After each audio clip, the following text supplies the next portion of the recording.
denuncio uno dei fatti più gravi avvenuti nella storia parlamentare italiana da quanto c'è la nuova Costituzione. Alla Camera dei Deputati è tornato indietro il decreto legge sulla stabilità approvato dal Senato in una versione diversa da quella approvata dal Senato. Manca addirittura un articolo, l'articolo 560, loro lo chiamano commi, ma articoli è la stessa cosa.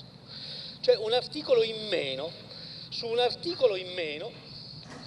si è discusso in questi giorni e addirittura è stato messo il voto di fiducia da parte del governo. E abbiamo votato la fiducia su una legge che alla Camera è diversa da quella approvata dal Senato. Manca l'articolo 560. Ora, chiunque abbia letto la Costituzione sa che una legge, per essere legge, deve essere approvata in modo identico da Camera e Senato. Prima della votazione io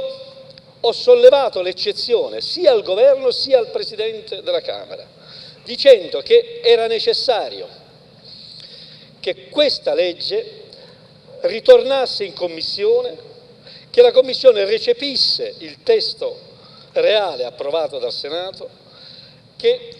ritornasse il testo nuovo in Aula e che il Governo potesse dare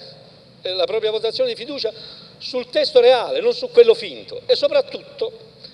che fosse data la possibilità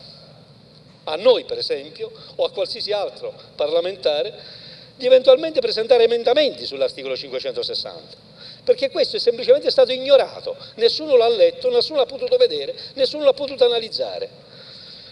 Ora, di fronte a questo abuso della funzione parlamentare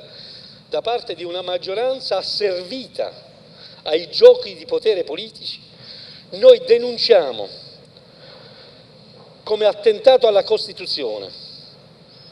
questo modo di comportarsi e oggi stesso depositiamo al Capo dello Stato un accorato appello affinché anche lui non si faccia complice della violazione della Costituzione, perché altrimenti vorrebbe dire davvero che non siamo più in una democrazia, men che meno una democrazia parlamentare. Capiamo che siamo arrivati a oltre 50 fiducie, una fiducia al giorno, per meri opportunismi politici, ma che venga violata in modo plateale la Costituzione, approvando in un ramo di Parlamento una legge, in un altro ramo un'altra legge, addirittura con voti di fiducia, e facendolo poi passare come se fosse stato approvato tutti e due i rami del Parlamento. Questo si chiama truffa politica aggravata e vogliamo sapere se il Capo dello Stato rispetto a questo ci mette una pezza o ci mette una coperta sopra.